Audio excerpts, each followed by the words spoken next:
Cindy, everyone, it's an honor to be back at Sedona Forum, even if it's only virtual. I wish I was there in beautiful Sedona in person.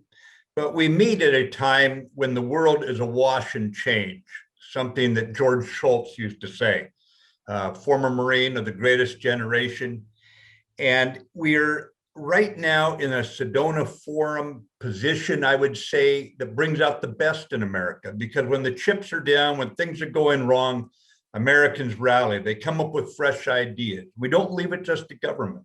This is also a matter for every member of this great big republic that we have.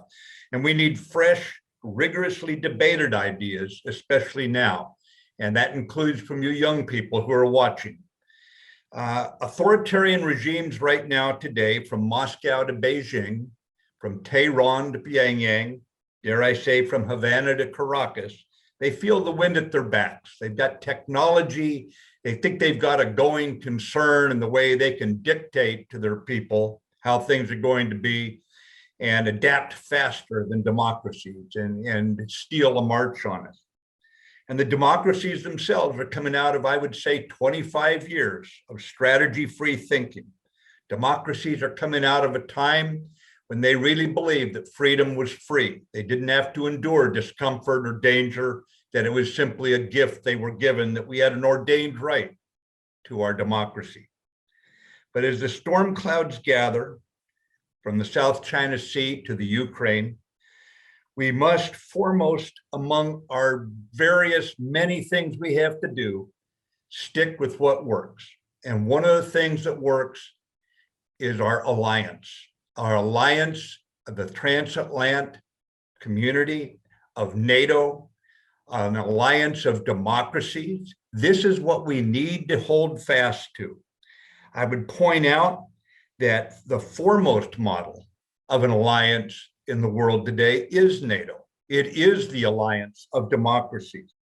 It was crafted by the greatest generation. Remember, they came home from a global war after enduring a global recession, a global depression. And they looked around at the crummy world and they say, it may be a crummy world, but we're part of it whether we like it or not. And they put together NATO.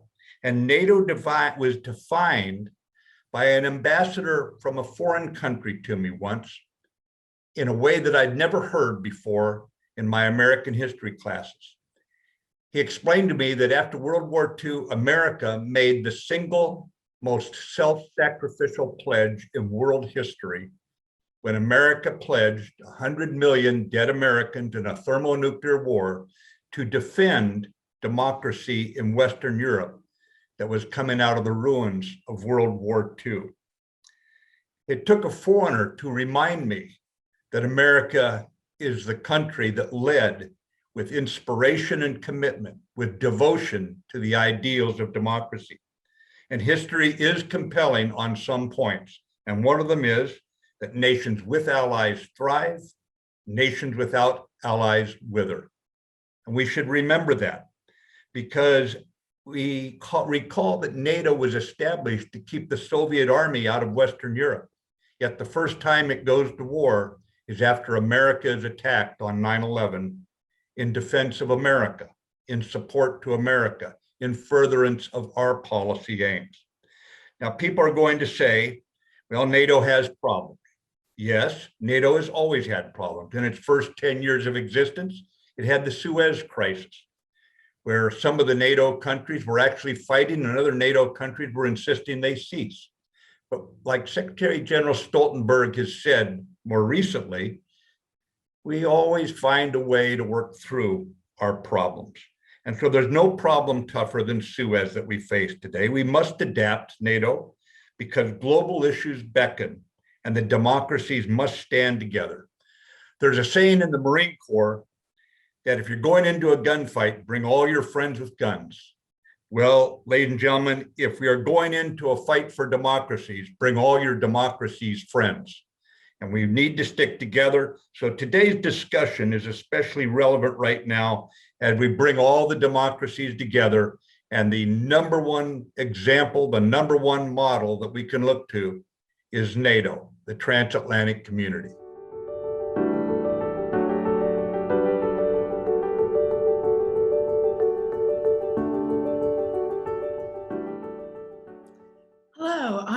Kori, the Director of Foreign and Defense Policy Studies at the American Enterprise Institute, and it's my great privilege today to moderate a panel with three extraordinary policymakers. Senator Kelly Ayotte was the first female Attorney General of the state of New Hampshire. She served in the United States Senate and traveled the world with John McCain. President Toomas Ilves was the president of Estonia. He spent 5 years getting Estonia into Nato and digitized the country, something we'll be talking about in terms of NATO's new challenges. And Congressman Connolly, who studied to be a Catholic priest back in his youth, started out in politics and local government, and now, in addition to being on foreign relations, is the president of NATO's Parliamentary Assembly. Thank you all for joining us in this McCain-Sedona Forum conversation.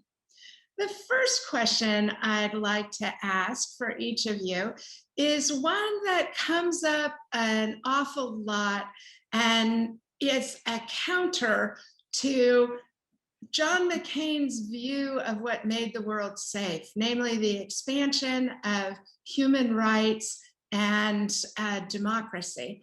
And President Ilves, maybe I'll start with you, which is to ask, how would you refute the challenge that NATO expansion justifies Russia's increasing isolation from the West? It seems like a non sequitur. I mean, what does expanding the space of democracy, human rights, have anything to do with Russia being upset? I mean, you could say, well, maybe there's a problem with Russia then. I am, if anything, if we look at the current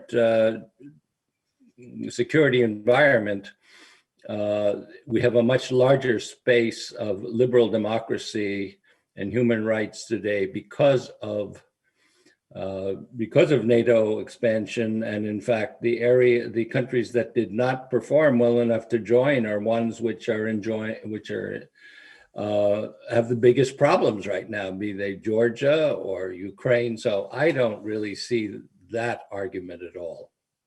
Mm-hmm.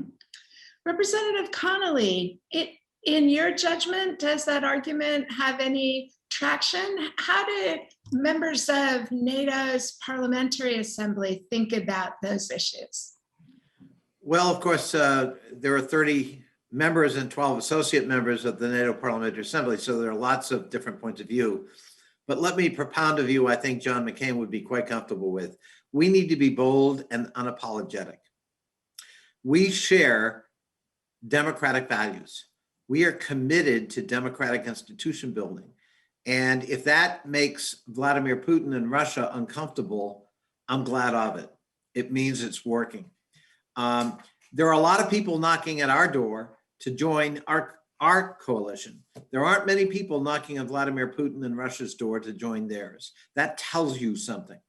And the final point I would make is, especially frankly after the insurrection of January 6th, we're reminded that democracy is resilient, but it's also fragile. It has to be invested in.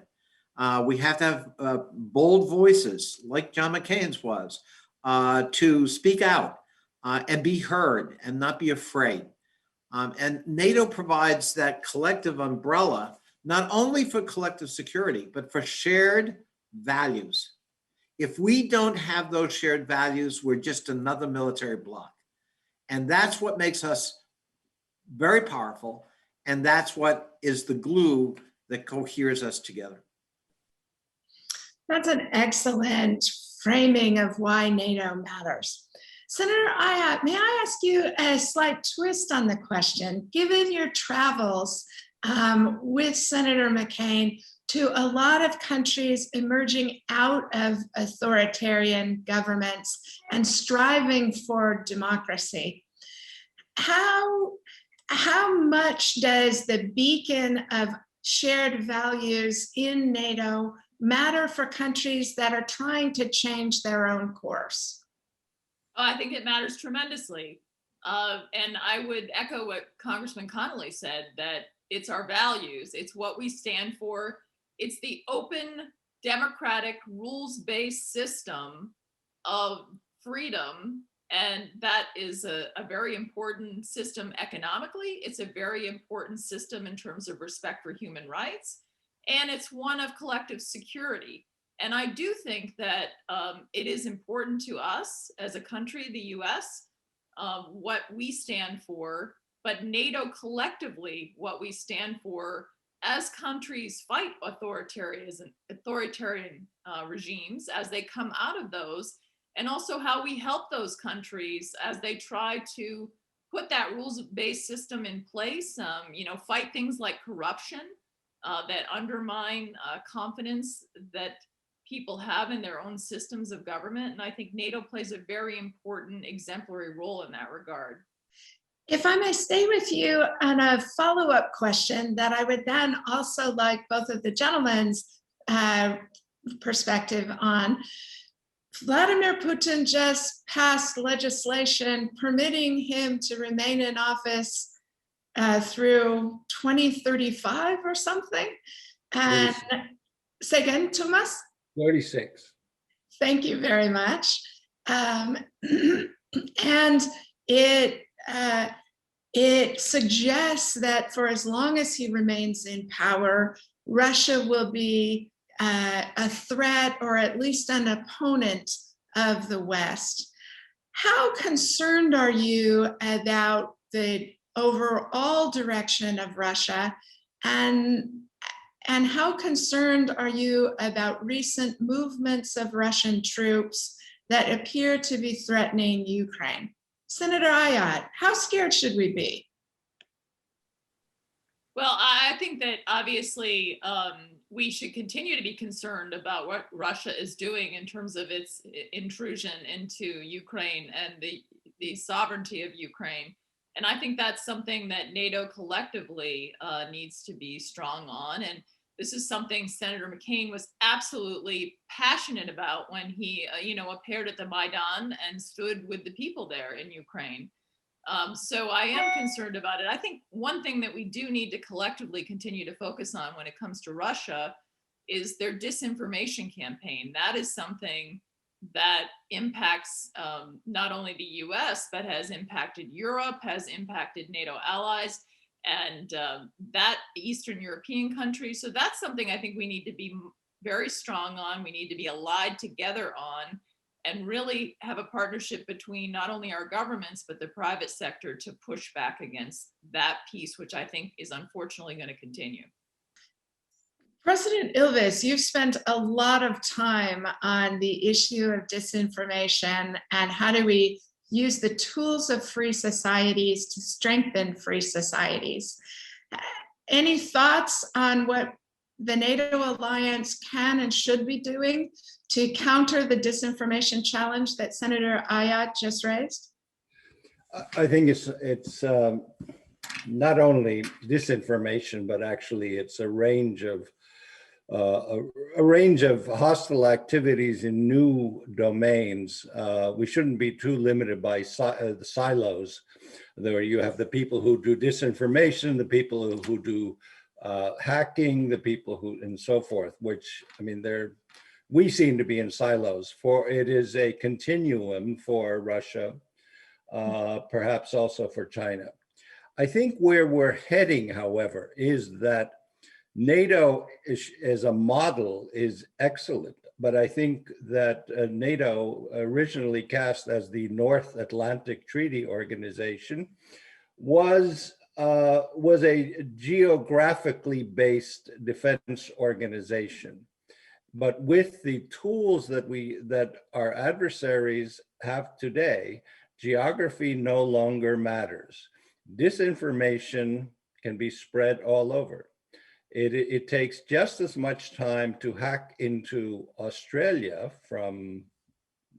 as it does for Estonia or the United States, which means that we should become even more values-based than we are. Japan was not a member of NATO because it was in the North Pacific, not the North Atlantic. But I think today, Korea, South Korea, Japan, New Zealand, Australia, obviously, and any country that actually shares the fundamental values of free and fair elections, rule of law, and human rights should be brought into a broader coalition of democracies, much as John McCain actually proposed before the so-called cyber era that we're in today. But I think it becomes far more relevant today as defense is less and less tied to geography than it was in the Cold War period. Representative Connolly, I'd love to know your reaction to that. What do you think about these issues? I certainly agree with that. In fact, I think NATO has to, contemporize its strategic planning. The threat is not simply geography. It is a threat of philosophy, really, right? I mean, both Xi Jinping and Vladimir Putin very boldly present to the world an alternative, an autocratic, authoritarian alternative they claim works better. It improves people's standard of living, and it is a more efficient form of governance, and you ought to come on over. And they're using every tool, including cyber, which you referenced, but also economic tools. One Belt, One Road, forming their own international banks, using vaccination diplomacy during the pandemic to seduce other countries to a more favorable position with respect to their systems. And we have to recognize, we've got to have cohesion in our own ranks. We cannot afford to be faltering or equivocal. Russia is a malign influence in continental Europe, and it starts with Crimea. What I have said to my compatriots in NATO is, if you concede 1 square inch of what Russia has done in Crimea, then the rest of it is quibbling over territory. The principle of forcible and illegal occupation and annexation of sovereign territory of another country in Europe in the 21st century has to be completely unacceptable. And I'm sure, President Ilves would agree with that, because frankly, if we concede that, why not concede Estonia or parts of Kosovo, or pick one? And so being, absolutely stalwart on that, I think is really important. But at the end of the day, we've got to make sure that we have robust abilities to deter disinformation campaigns, conspiracy theories, threats from within that they try to exploit, and have done so with some success. We also, frankly, have to call out those who are collaborating with or in partnership with Vladimir Putin in Russia. I just had a Zoom this morning with a number of parliamentarians from the West Balkans part of Europe, and I was dismayed to learn, for example, that a majority of parliamentarians in Montenegro are pro-Russian. How did that happen? It didn't happen by accident. And it didn't necessarily happen because a majority of Montenegrins decided their future was better aligned with Russia, even though Montenegro is a member of NATO. So we've got work to do, and it requires persistence, and it requires investments, but it also, at the end of the day, really requires fortitude and firm belief that ours is the model for most human beings. And we're willing to not only defend that, we're willing to go on the offense with respect to the alternative. I'd be interested if any of you have thoughts about whether President Trump's approach to NATO as an alliance, that is disavowing to a large extent the foundation of common values and being much more transactional, in some instances even calling into question Article 5. That seemed to shake allies' confidence. How are we doing at restoring allied confidence in the transatlantic relationship? And is there anything we should be doing that we're not? Anyone have thoughts on that? Toomas, this feels like your wheelhouse, my friend. Well, I have lots of thoughts on that. I would say that, yes, we just went through a rather disastrous period in NATO for 4 years, and that I'm glad to see that transatlantic ties are being restored. On the other hand, I think that a certain confidence in the sort of the existence of a strong U.S. presence in Europe in perpetuity has disappeared. And I think that there's a much stronger feeling of this could go away, which is not necessarily negative, because I think there is greater motivation on the part of not all countries, but at least of thinking people in various parties in countries that had come to take the United States for granted, has changed, and people realize that they have to up their game as well, and that for the first time, countries actually, or people at least in security policy, entertain the possibility, the very unappealing possibility of a Europe without the transatlantic link. And I think that scared a lot of people into rethinking their comfortable assumptions about the US as someone that you could always kick. Senator Ayotte, it seems to me that the transatlantic relationship is the place from Trump administration policy where a pretty strong case can be made that the policies were a lot better than you would think if you were just listening to the president talk about them. The European Reassurance Initiative, the deepening of defense ties with Poland, and the burden sharing conversation that has a lot of continuity both before and after the Trump administration. What's your judgment about whether there's been damage to the transatlantic relationship in the last several years? And if so, what should be done? Well, first of all, I think the transatlantic relationship is one that is very resilient. And, obviously, the Biden administration has already reaffirmed their commitment to NATO. I think that some of the issues that were raised, as you pointed out, were important to be raised. In terms of collective commitment financially to NATO. I mean, I think we all think that's an important thing, just to make sure that all countries are kind of carrying their weight there to the extent that they are able.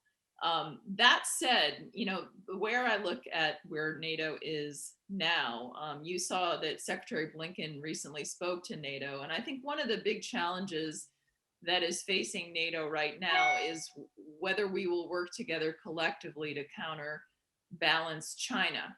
And I think that's an important area that is one that you've already seen the Biden administration calling on NATO for. I think it's one where we have an opportunity to strengthen the transatlantic alliance if we can cooperate and work together on those issues, particularly as Secretary Blinken identified on issues like technology. And also making sure that we do have a plan in place to deal with what is a very different system that the Chinese would propose, I think, in terms of the rules order than what traditionally NATO has espoused as its rightful values. That's great, and a very helpful framing of the issue. Congressman Connolly, it seems to me that the Congress was an enormously stabilizing force in the transatlantic relationship during the Trump administration. The legislation in support of NATO, including in the National Defense Authorization Act, the restriction on removing troops from Europe, also from South Korea. Where do you see congressional activism going as we continue to strengthen the transatlantic bonds? I think you make a very good point. During the 4 damaging years of Trump policy with respect to NATO, Congress was a constant. Congress did not veer from strong support for the NATO alliance. As a matter of fact, it was Mitch McConnell, the Republican leader of the Senate, who suggested to Nancy Pelosi, the Democratic Speaker of the House, why not invite Jens Stoltenberg, the Secretary General of NATO, to come and speak for the first time in the 70-year history of NATO before a joint session of Congress, which was a not so subtle action on the part of Mitch McConnell, and was a very reassuring thing for people who understood what the symbolism as well as practical effect of that action, that event was. But I have to echo what President Ilves said. I mean, let's not gloss over, huge damage was done by President Trump personally in the 4 years of his presidency. He disparaged NATO. He suggested idly that maybe we didn't need it anymore. It outlived its purpose.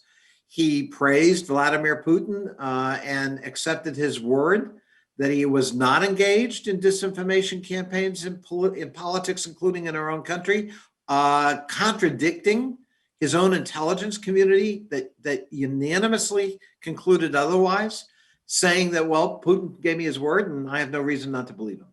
Now, the impact of that kind of visual on our NATO allies was deeply unsettling, if not destabilizing. It provided aid and comfort to those on the authoritarian side of the divide, and a great consternation and concern to our own allies. And of course, it was followed up by specific actions. You cited Poland, but I can tell you that within both the EU and NATO, there's great concern about the direction of Poland with respect to democratic values, with respect for an independent judiciary, the rule of law, on and on. And Donald Trump, when he visited Warsaw, never once mentioned any of those concerns or any human rights concerns of any kind, which again, the absence of a comment by the President of the United States gave aid and comfort to the wrong elements from my perspective. So damage was done, and damage has to be undone. And I think President Ilves is probably also right that if there was a positive attribute, and there wasn't much of one, it might have been to remind Europeans, you can't just count on the United States to do it for you. You're going to have to step up. When we talk about that 2% commitment made in Wales 7 years ago, 2% of your GDP for defense spending, we meant it. You all pledged to do it, and most of you still haven't met that commitment. And when you don't, it gives ammunition to critics like Donald Trump and gives them a legitimate issue that you don't really want to give them. So but in the process of reparation, we have an American president who, I worked for Joe Biden in the Senate Foreign Relations Committee. I know him very well. He was chairman of the European Affairs Subcommittee on the Foreign Relations Committee. He's a committed transatlanticist. He's a committed internationalist. He considers NATO a sacred contract and commitment. And so I think just the fact that he is who he is starts to repair some of the damage. But there are going to be lingering after effects, and we empowered Vladimir Putin and fueled his narrative in ways that were absolutely avoidable and, to my way of thinking, frankly, unconscionable. I think that we see in George and Joe Biden the most transatlanticist president the United States has had since George Herbert Walker Bush. So it's a long time span. And I think that in Europe, I think there's a great sense of relief. Toomas, can I ask you to talk about an area, give your thoughts on an area of continuity of policy from the Trump to the Biden administration? which is the opposition to the Nord Stream 2 pipeline. It looks to me like the Biden administration is taking an even tougher line than the Trump administration did. Give us your thoughts on that. What's going on there? How big a concern is this for the NATO alliance?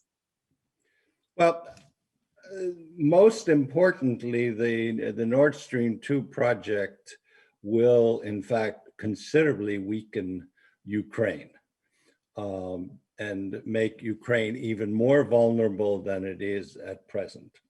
Today, I made a proposal that, in fact, in the sort of a large deal, and that would be that the United States says, okay, we'll let you do Nord Stream 2, but you will end your opposition since the 2008 Bucharest summit of admitting Ukraine into NATO.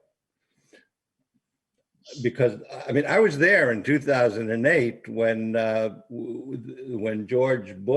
President Bush brokered the agreement that said no membership action plan for Ukraine or Georgia, but we put into the final statement that they will eventually join the North Atlantic Treaty Organization.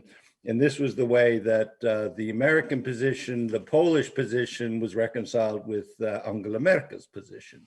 Well, I think right now, given the huge damage that Nord Stream 2 will do to Ukraine, the benefits it will bring to Russia, if the Germans do proceed with it, then I think that's a big enough thing to actually, well, basically make a deal. Okay, you can have your Nord Stream 2.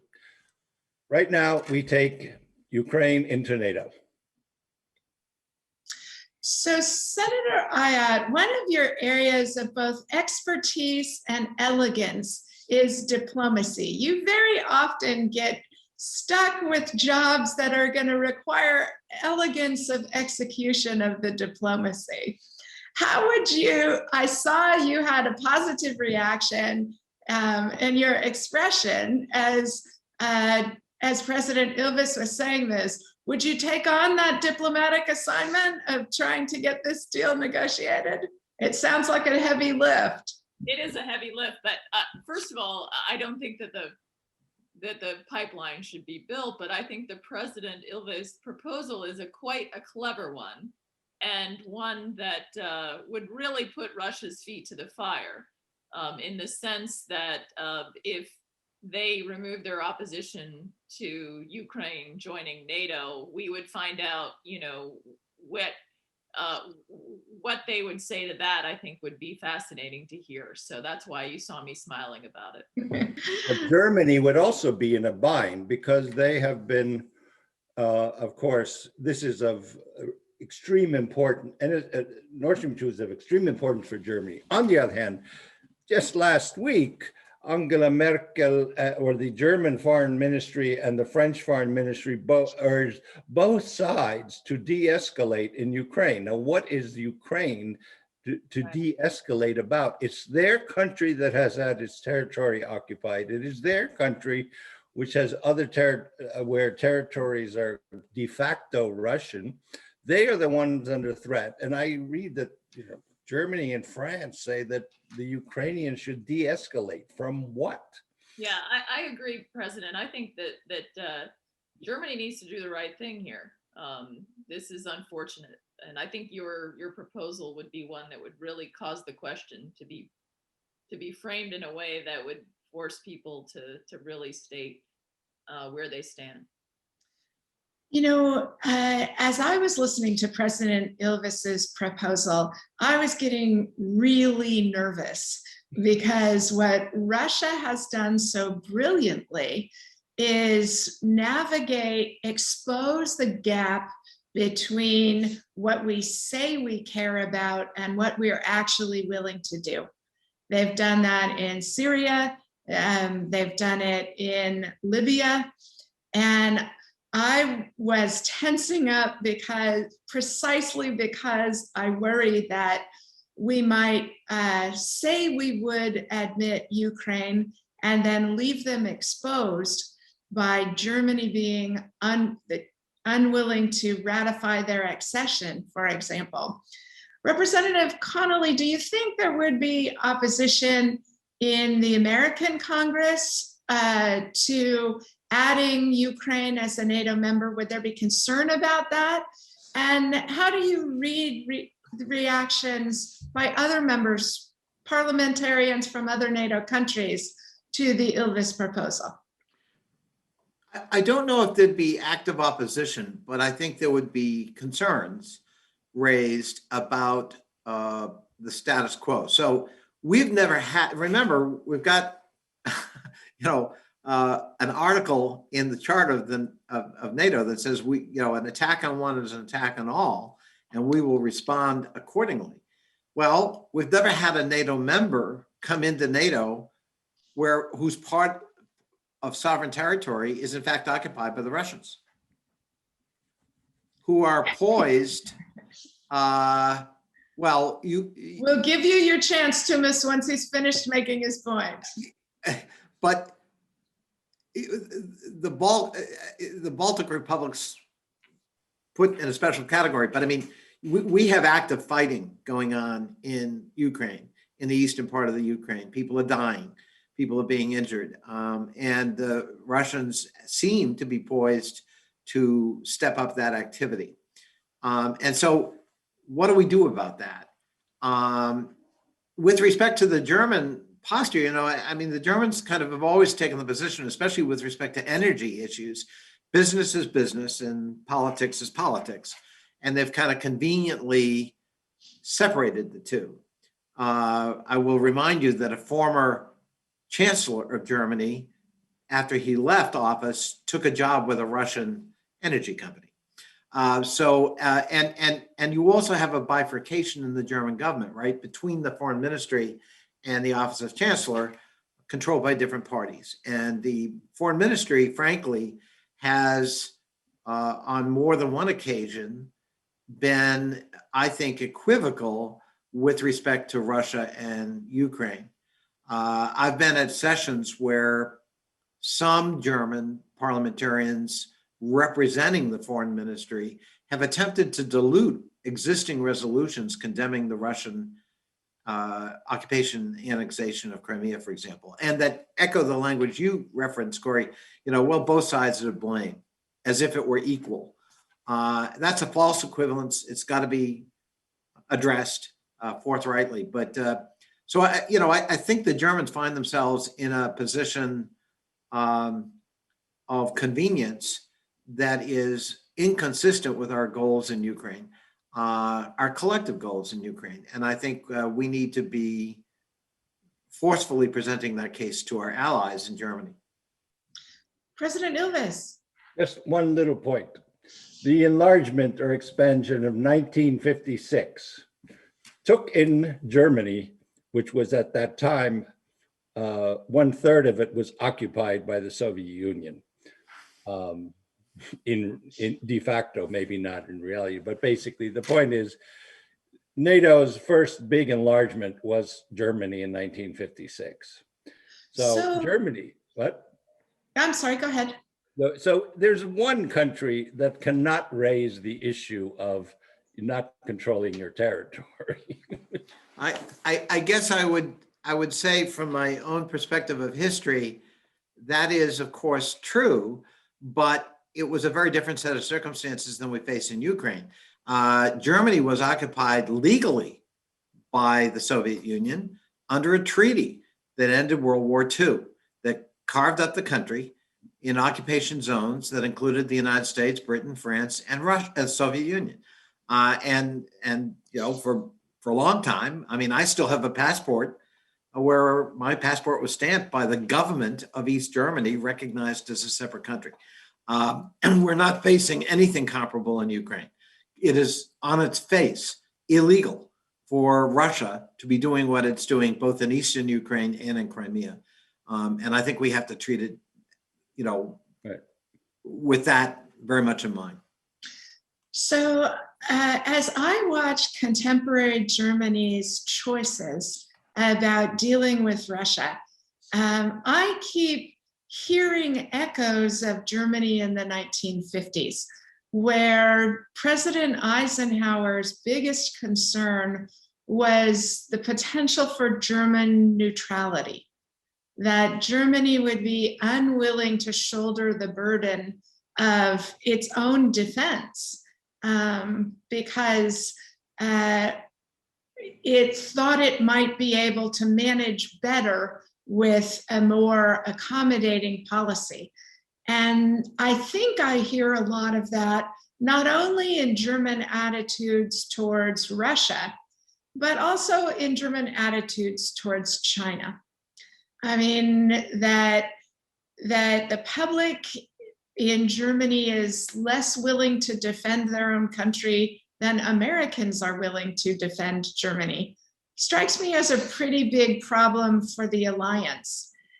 Senator Ayotte, how should we engage Germany in helping bring them to an attitude in closer alignment with the vast majority of NATO nations on these issues?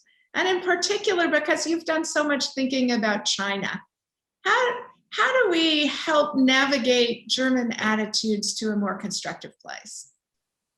Well, I think the first step, obviously, is to reach out from our leadership to the German leadership, President Biden, Chancellor Merkel, that level, but also obviously Secretary Blinken and National Security Advisor Sullivan, reaching out to the top German people to really start an open dialogue on these issues. And I think that, unfortunately, if you look at German policy, they really are almost in a position where, perhaps in part because of their history, that, you know, they're just going to be hands off on all this instead of being engaged when they see authoritarian models.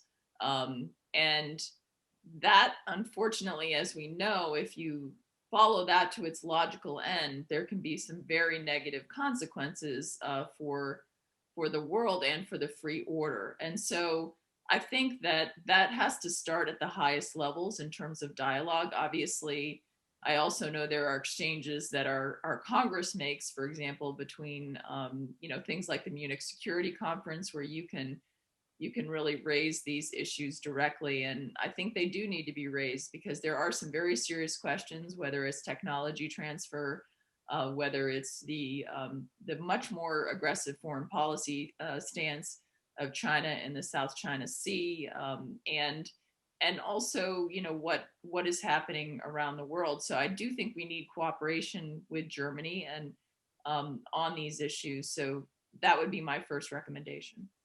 So I have been struck, I have the sense very often that the United States, because we are a Pacific power and we have alliance relationships with democratic countries in the Pacific, that the American discussion about China feels to me a couple of years more advanced than most of the European conversations about China. We have more experience of China, so we are more concerned about the increased domestic repression in China and the increased aggressiveness of the government of China. But I do think we see European attitudes moving, most notably the British, who have been extraordinarily strong in defense of the people of Hong Kong as China has cracked down there, even offering potential citizenship to Hong Kong dissidents. And the movement of concern about incorporating Huawei components into 5G systems seems to me moving in a positive direction. Does that feel accurate to you, Representative Connolly? Do you sense an awakening by other NATO nations of the kind that we have seen in the United States in response to China's behavior?